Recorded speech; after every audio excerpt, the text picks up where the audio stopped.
x upon Y plus Z plus Y upon Z plus X plus Z upon X plus Y की value अगर 1 है तो इस दिए गए एक्सप्रेशन का मुझे क्या निकालना है, मान निकालना है, यानी वैल्यू कैलकुलेट करनी है।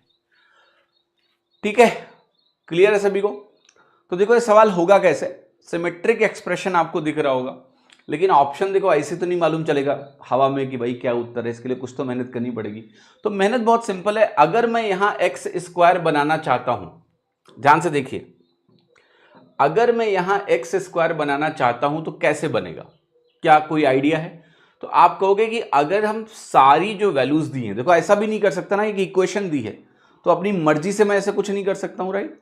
But what I can do in this equation, अगर मैं पूरी इक्वेशन को x plus Y plus Z से गुणा करूं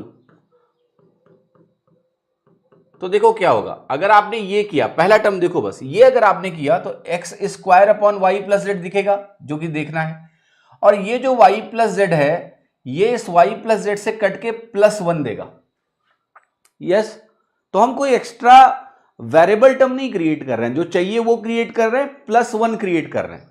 तो कहने का मतलब है अगर यहां से वैल्यू मुझे मिल जाएगी X square upon Y plus Z +1, तो क्या सिमिलरली दूसरे टर्म से मिलेगा Y square upon Z plus X +1, same चीज। तीसरे से मिलेगा Z square plus X plus Y +1, और राइट साइड में क्या मिल गया आपको, X plus Y plus Z, क्योंकि आपने X plus Y plus Z से दोनों साइड गुणा किया है कि नहीं किया है? यस और नो?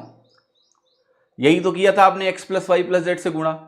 अब लेकिन जो महत्वपूर्ण बात है जो आपको यहां पर समझनी है, क्या ये 1 बचेगा? नहीं, 1 मैंने जो बोला ये गलत है।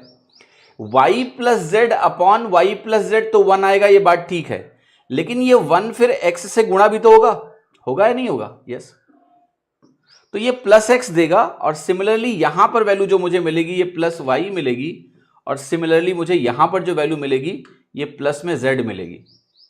अब आपका ये एक्स वाई जेड इस एक्स वाई जेड से कट जाएगा, तो कुल मिला के जो तुम्हें चाहिए उसका मान क्या आया?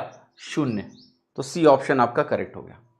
ठीक है, तो जो हमें चाहिए था, यहां एक्स स्क्वायर देखने का मन था, तो मैंने यहां पर, अब यहां वाई स्क्वायर देखने का मन है, यहां जेड स्क्वायर देखने का मन है कि नहीं है?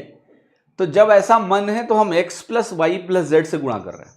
ठीक है, तो ये अच्छा सवाल है, इसको अपने दिमाग में रखना कि इस तरह के सवालों को किस तरह से अप्रोच करना होता है, सो दैट आपको समझ में आए चीजें।